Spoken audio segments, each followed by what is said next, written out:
Baik, di video presentasi kali ini kami sekelompok akan menjelaskan tentang isu-isu atau permasalahan yang terjadi di perkotaan.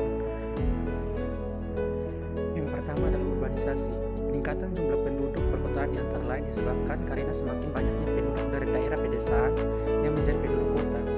Berdasarkan perkiraan pada tahun 2025, jumlah penduduk yang tinggal di perkotaan akan mencapai 60%. Sebaliknya, jumlah penduduk di pedesaan semakin menurun.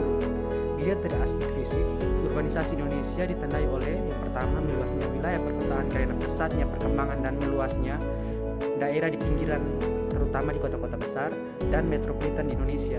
Yang kedua adalah meluasnya perkembangan fisik perkotaan di kawasan suburban yang mengintegritas kota-kota yang lebih kecil dari di sekitarnya. Kota intinya adalah membentuk konurbasi yang tak terkendalikan. Yang ketiga adalah meningkatnya jumlah desa, yaitu desa yang tergolong daerah perkotaan. Yang keempat adalah sebagian besar urbanisasi 30-40% terjadi karena reklasifikasi atau perubahan daerah rural yang menjadi daerah urban seperti di Jawa. Yang kelima adalah provinsi transborder seperti Kalimantan, Riau, Sumatera Utara cenderung mempunyai persentase penduduk urban yang tinggi. Tingkat pertumbuhan penduduk kota inti di kawasan metropolitan cenderung menurun, sedangkan di daerah sekitarnya meningkat. Oleh karena itu, urbanisasi harus dilihat tidak hanya proses perpindahan penduduk, melainkan dari desa ke kota, melainkan juga harus mencakup proses pengkotaan kawasan atau perdesaan. Yang kedua adalah kemiskinan di perkotaan. Permasalahan lain yang timbul akibat urbanisasi adalah meningkatnya jumlah penduduk miskin di daerah perkotaan, sehingga masalah kemiskinan perkotaan merupakan masalah krusial yang banyak dihadapi kota-kota di Indonesia. Yang paling mudah dan terlihat jelas dari wajah kemiskinan perkotaan ini adalah kondisi jutaan penduduk yang tinggal di permukiman, kumuh dan liar. Kondisi kekumuhan ini menunjukkan seriusnya permasalahan sosial ekonomi, politik dan lingkungan yang bermuara pada kondisi kemiskinan. Implikasi yang paling utama dalam kaitannya dengan penanganan masalah kemiskinan ini antara lain adalah perlunya meningkatkan yang pertama, akses terhadap layanan dasar, terhadap lapangan pekerjaan, terhadap modal usaha dan informasi.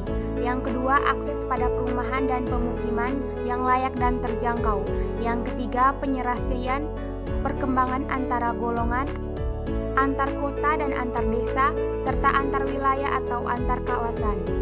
Yang keempat, penanganan masalah-masalah sosial budaya yang sangat terkait dengan masalah kemiskinan. Permasalahan yang ketiga, keamanan dan ketertiban kota. Permasalahan ini diperberat dengan masalah ketertiban di perkotaan karena tidak disiplinnya masyarakat perkotaan. Hal ini tercermin dengan jelas antara lain dalam disiplin berlalu lintas. Saat ini juga semakin sering terjadi demonstrasi yang dilakukan oleh masyarakat terhadap kebijakan-kebijakan pembangunan yang dirumuskan oleh pemerintah, terutama di kota-kota besar. Hal ini dapat terjadi karena berbagai hal seperti tidak adanya sosialisasi dari pemerintah, kurangnya keterlibatan, serta masyarakat dalam pembangunan. Kurangnya pemahaman akan hak-hak dan tanggung jawab masyarakat dalam pembangunan kota dan sebagainya. Semua hal tersebut di atas sangat berpengaruh pada kinerja kotanya.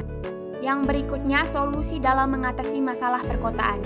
Yang pertama, mendorong pengembangan penerapan sistem informasi dalam penyelenggaraan pemerintahan daerah, baik dari sisi perencanaan maupun penganggaran.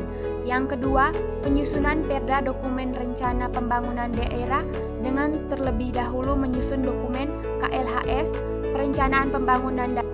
Yang ketiga, mendorong perencanaan pembangunan dilakukan komprehensif dan berbasis pada data dan informasi yang update dan akuntabel. Yang keempat, mendorong pemerintahan kabupaten kota untuk melakukan percepatan penyelesaian perda rencana detail tata ruang atau daerah dalam rangka mendukung pengembangan kota cerdas berbasis tata ruang. Demikian presentasi dari kelompok kami, sekian dan terima kasih.